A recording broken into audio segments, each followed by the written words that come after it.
আজ তোমাদের নিয়ে যাব আমাদের প্রতিবেশী রাজ্যের একটি অফবিট স্থানে, যেখানে প্রচুর ঐতিহাসিক বিষয় এবং রামায়ণের কিছু অংশ পেয়ে যাবে।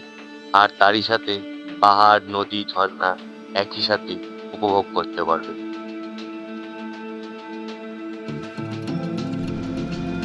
ये गांव का नाम क्या है भाई? मालवेपुर। বেশ কিছু বড় বড় ড্যামও কভার করব আমাদের এই যাত্রায়। ওই দূরে ব্রিজ দেখা যাচ্ছে একটা, ওই পথ দিয়ে আমরা যাবো এখন ওই পাশে।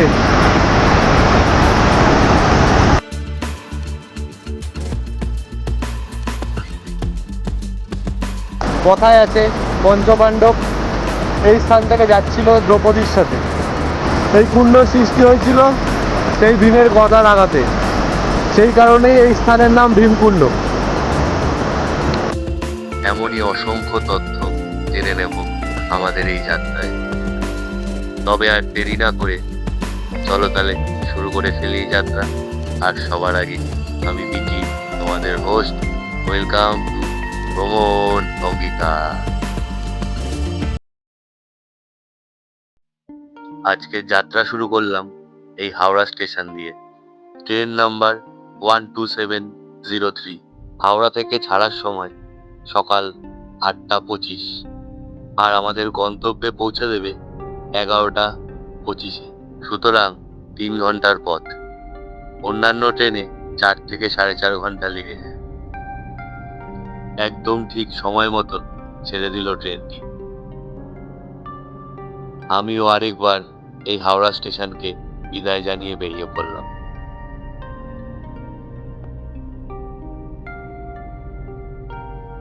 বালেশ্বর স্টেশনে এসে পৌঁছালাম। প্ল্যাটফর্মে সিঁড়ি দিয়ে উঠে যাচ্ছি। 1 নম্বর প্ল্যাটফর্ম থেকে বেরোতে হবে। সময়ের ঠিক 10 মিনিট আগেই পৌঁছে দিল আমাদেরকে বালেশ্বর স্টেশন। এই বালেশ্বর থেকে আমরা বাইক ভাড়া নেব। আর আজ আমরা কোথায় চলেছি সেটাও তোমাদেরকে জানানো হয়। তবে তার আগে বাইকটা নিয়ে নিই, তারপরে জানা যাবে।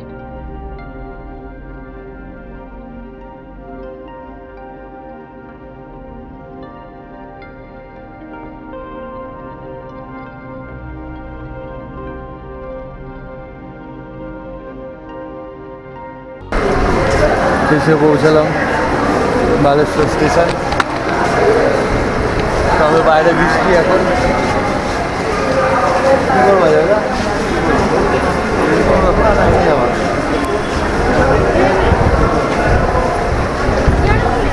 এই বৃষ্টির মধ্যে আমাদের এখন এগিয়ে যেতে হবে। এটা বালেশ্বর স্টেশন রোড। এখানেও তোমরা যদি থাকতে চাও অনেক হোটেল পেয়ে যাবে। এই রোডের ধারেই প্রচুর হোটেল রয়েছে। আমরা এগিয়ে যাচ্ছি সামনের মোড়ের মাথায়। তোমরা এখানেও প্রচুর অটো পেয়ে যাবে, কিন্তু এখান থেকে একটু ভাড়াটা বেশি, তার জন্য আমরা রোডের কাছে হেঁটে যাচ্ছি। এটা বালেশ্বর চৌরাস্তার মোড়। এই দিকটা চলে যাচ্ছে স্টেশন রোড। আমরা এখন যাব এই পথে। এটা পুরনো ল কলেজ। এখানেই রোডের উপরে এসে অটো দাঁড় করিয়ে দেবে তোমাদেরকে। এখান থেকে কিছুটা হেঁটে যেতে হবে বাইকের জন্য।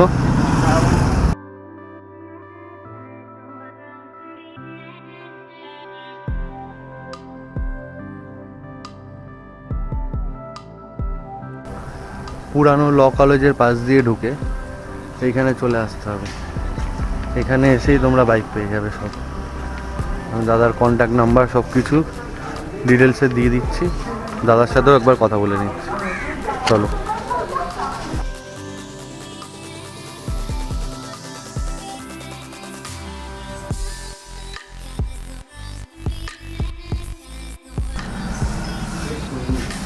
আমরা নিলাম এই বাইকটা, হন্ডা শাইন। তোমরাও এখানে এসে বাইক নিতে চাইলে दादा साथ जोगाजोग करते पारो। बाइक रेंटल से हूँ, मेरे को नंबर पे गूगल में कांटेक्ट कर सकते हैं। आइए अच्छा बाइक मिलेगा। वेल एक बार कांटेक्ट नंबर बोल दीजिए भैया। मेरा कॉन्टैक्ट नंबर है 6371706687। इसमें मेरे को कॉन्टैक्ट कर सकते हैं। अच्छा, और इधर कोई अगर आएगा तो कौन सा लोकेशन बताने से अच्छा होगा? स्टेशन से आप आए रहे तो स्टेशन से 20 रुपया ऑटो करके लेगा। स्टेशन चौक से बोलना कि पुराना वाला लोकल जाना है, आपको छोड़ देगा। वहाँ पे 100 मीटर दूरी पे है हमारा स्टोर। ओके भैया, thank you. Thank you so much.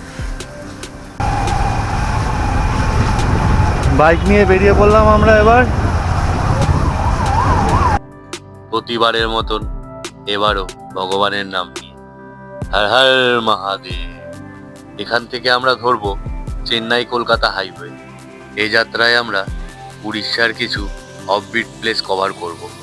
আজ আমরা কভার করব 220 কিলোমিটার মতন পথ, যার মধ্যে রয়েছে আনন্দপুর ব্যারেজ এবং উড়িষ্যার খুবই জনপ্রিয় একটি জায়গা ভীমকুণ্ড। আর এই ভীমকুণ্ড হয়েই আজকে পৌঁছাবো কিয়নঝড়ে। বালাসোর থেকে কিয়নঝড়ের দূরত্বটা অনেকটাই বেশি। তোমরা যদি আরও কাছের থেকে নিতে চাও তাহলে ভদ্রক থেকে নিতে পারো, তবে ট্রেনটি তোমাদের বালাসোরে না হয়ে ভদ্রক পর্যন্ত কাটতে হবে।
চলতে চলতে হাই রোডের ধারে দাঁড়িয়ে পড়লাম, খুব খিদে পেয়েছে এই ধাবা দেখে। এখানে খেয়ে নিই এখন আপাতত।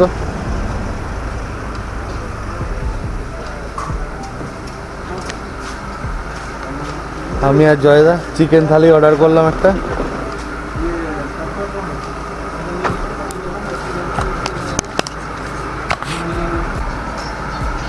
খাবার দিয়ে গেল, রয়েছে ভাত, ডাল, এটা কি মিক্স সবজি হবে হয়তো, আলু ভাজা আর চিকেন।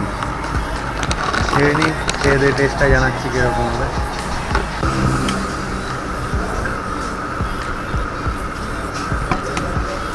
টেস্টটা মোটামুটি খুবই ভালো।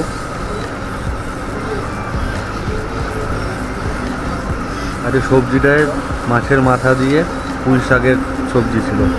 এখান থেকে ভুবনেশ্বর 136 কিলোমিটার, বিশাখাপত্তনম 553 আর চেন্নাই 1405 কিলোমিটার।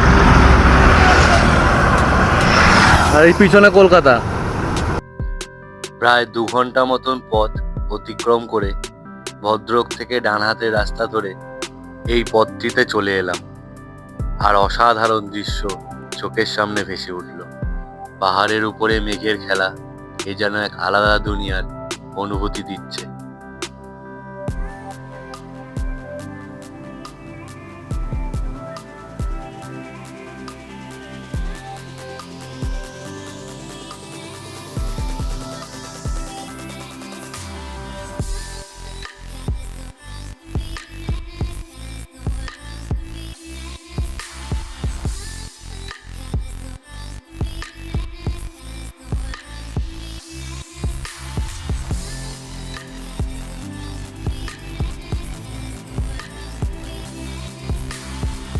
চলতে চলতে এসে পৌঁছালাম আনন্দপুর ব্যারেজে। তবে ব্যারেজে ওঠার মুখে বর্ষার কারণে রাস্তা খুবই দুষ্কর হয়ে রয়েছে।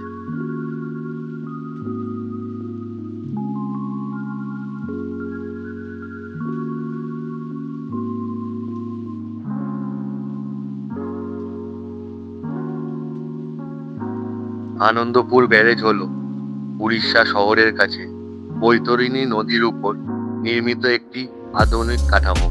এই ব্যারেজের ফলে কেওনঝড় জেলার হাজার হাজার হেক্টর জমিতে চাষিরা সেচ করতে পারে। এই আনন্দপুর ব্যারেজে 25টি গেট নির্মিত রয়েছে।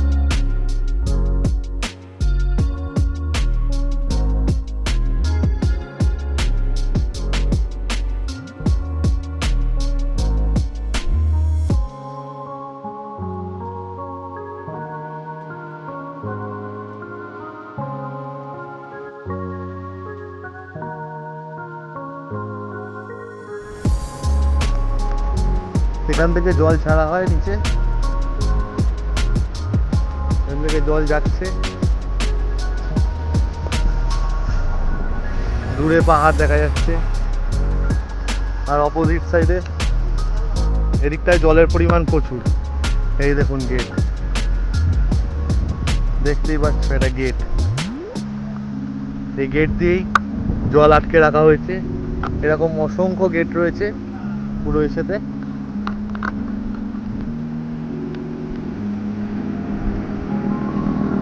দূরে পাহাড় দেখা যাচ্ছে, পাহাড়ের উপরে মেঘ।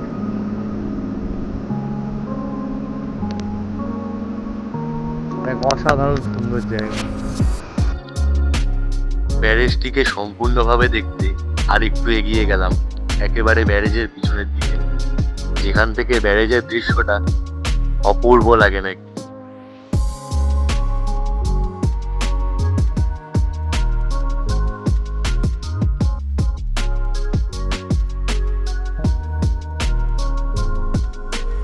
অসাধারণ সুন্দর একটি জায়গা।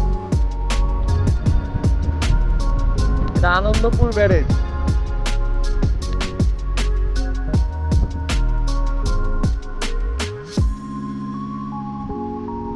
চারিদিকে পাহাড়ে ঘেরা, পাহাড়ের উপর দেখতে পাচ্ছ কালো মেঘে পুরো ছেয়ে রয়েছে।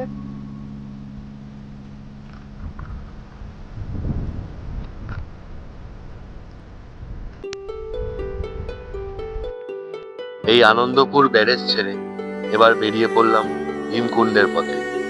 ভীমকুণ্ড হলো উড়িষ্যার কেওনঝড় জেলার সীমান্তে অবস্থিত একটি জলপ্রপাত এবং পবিত্র জলাশয় বলে মনে করা হয়।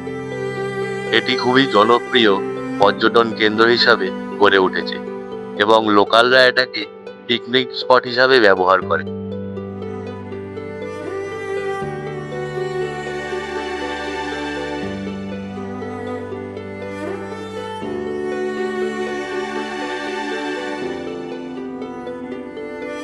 আনন্দপুরের আগেই একটি সোজা রাস্তা চলে গেছে কেওনঝড়ের দিকে।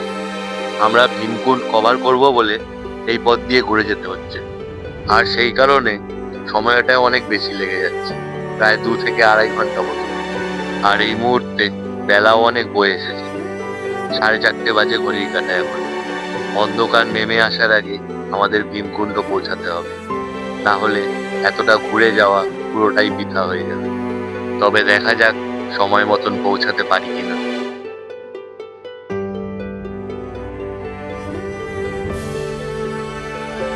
দুধারে রাস্তার সৌন্দর্যতা আমাদের জার্নিটা আরো সুন্দর করে তুলেছে। তোমরা চাইলে কেওনঝড়ে থেকেও বাইকে অথবা গাড়ি ভাড়া করে এই ভীমকুণ্ড ঘুরে দেখে দিতে পারো। যেহেতু আমরা কাল অন্য সাইড কভার করব, সেই কারণে আজকেই ভীমকুণ্ডটা কভার করে নিচ্ছি।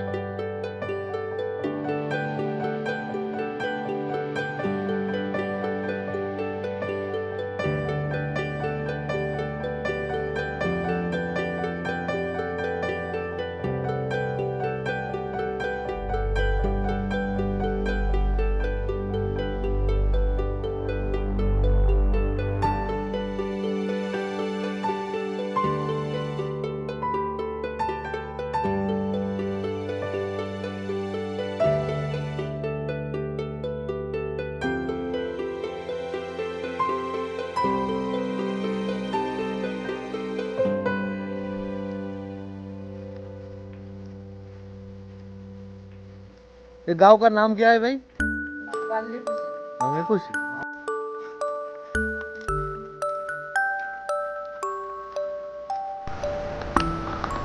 আমরা চলে এলাম ভীমকুণ্ড। ওই সাইডে হচ্ছে অপোজিট সাইডে কিয়েনঝড়। এই যে ভীমের একটা বড় মূর্তি।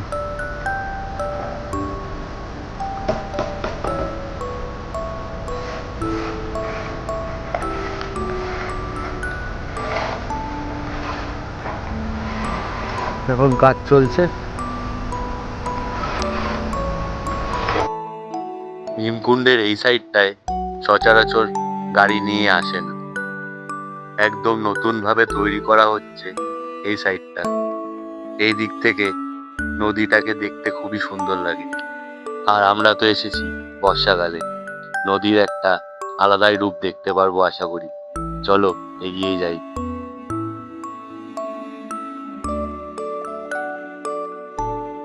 দুধারে এবড়ো খেবড়ো পাথরের মধ্যেখান দিয়ে এই রাস্তাটিকে তৈরি করা হয়েছে। এই রাস্তাটিতে শুধুমাত্র হেঁটেই চলাচল করতে পারবে। অসাধারণ আকাশের এক রূপ, যা সত্যি বলতে আমার মন তো একেবারে মুগ্ধ করে দিল। আর তারই সাথে নদীর অপরূপ স্রোত, যেই অনুভূতিটা আমি ভাষায় প্রকাশ করতে পারছি না তোমাদের।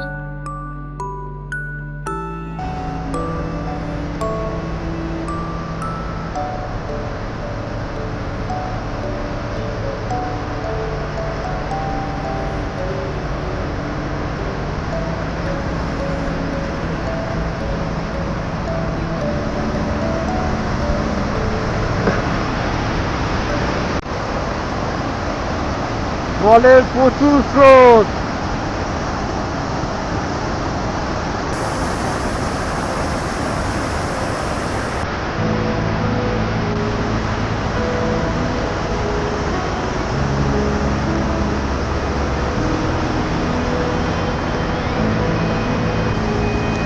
ওই দূরে ব্রিজ দেখা যাচ্ছে একটা, ওই পথ দিয়ে আমরা যাবো এখন ওই পাশে।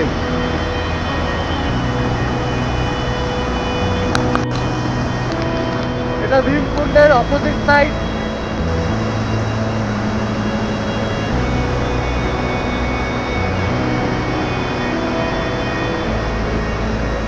অসাধারণ দৃশ্য। আর এই দৃশ্য অনুভব করতে গেলে, দেখতে হলে এখানে আসতে হবে।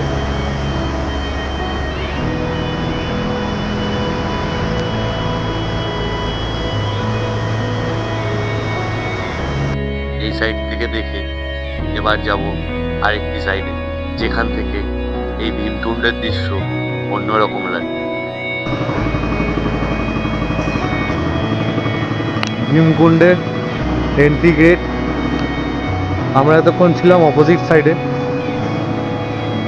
এখন এটা মেন এন্ট্রেন্স। এখানে টিকিট কাটতে হবে, 10 টাকা করে টিকিট। 20 টাকা করে পার্কিং, 20 টাকা।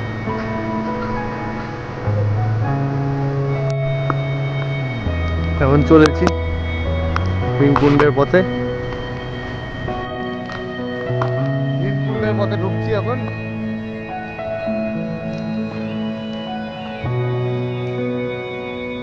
আমাদের পৌঁছাতে অনেকটাই সন্ধ্যা হয়ে গেছে। এখন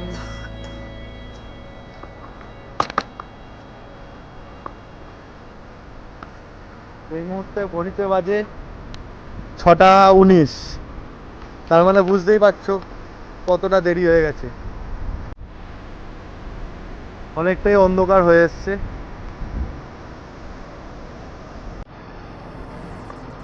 ও দারুণ দৃশ্য।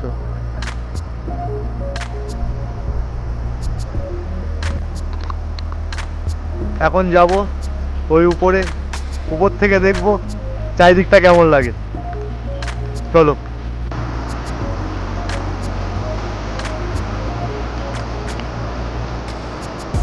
দারুণ দৃশ্য, দারুণ দারুণ।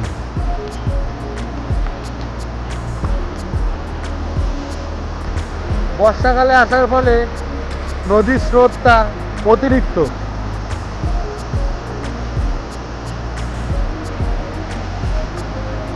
নদীর একটা রাশি এই দিক দিয়ে বয়ে আসছে, আরেকটা ওই দিক দিয়ে বয়ে এসে এখানে মিলিত হচ্ছে এবং এখান থেকে চলে যাচ্ছে এই পথ ধরে সোজা।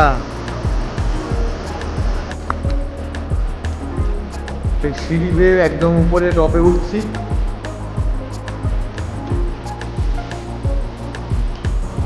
ধাপে ধাপে জায়গা রয়েছে ঘোরার।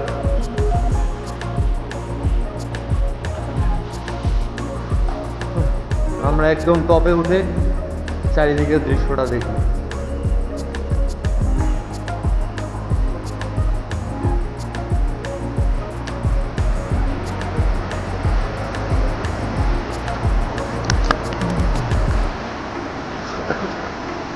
সন্ধ্যা হয়ে আসার ফলে অনেকটা দেরি হয়ে গেছে আমাদের, তাই একটুখানি অন্ধকার অন্ধকার লাগছে।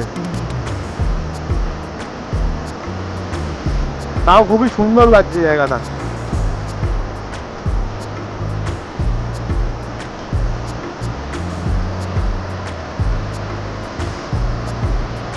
পাথরের দুধারে পাথর, মধ্যিখান দিয়ে নদী বয়ে চলেছে পুরো গ্র্যান্ড ক্যানিয়নের মতন।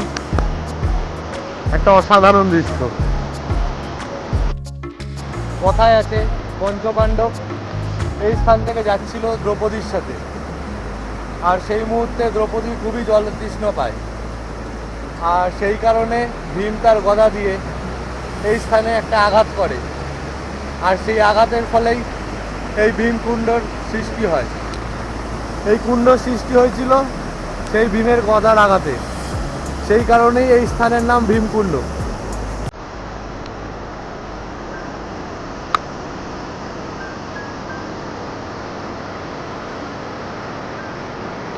সন্ধ্যা নেমে এলো, আর কিছুক্ষণ পরেই অন্ধকারে ছেয়ে যাবে আকাশ। আর এই স্থান থেকে কিয়নঝড়ের দূরত্ব প্রায় অনেকটাই। জানি না কখন গিয়ে পৌঁছাবো কিয়নঝড়ে। তবে আজকের ভিডিওটা এখানেই শেষ করলাম। তার আগে যদি ভিডিওটা ভালো লেগে থাকে অবশ্যই লাইক আর বন্ধুদের সাথে শেয়ার করতে ভুলো না। আর অবশ্যই সাবস্ক্রাইবটা করে দিও, কারণ এমন নতুন নতুন অনেক ইনফরমেটিভ ভিডিও তুলে ধরবো তোমাদের কাছে। তবে আজ চললাম, দেখা হচ্ছে নেক্সট ভিডিওতে। ততক্ষণের জন্য টাটা। দারুণ দারুণ দারুণ এক দৃশ্য।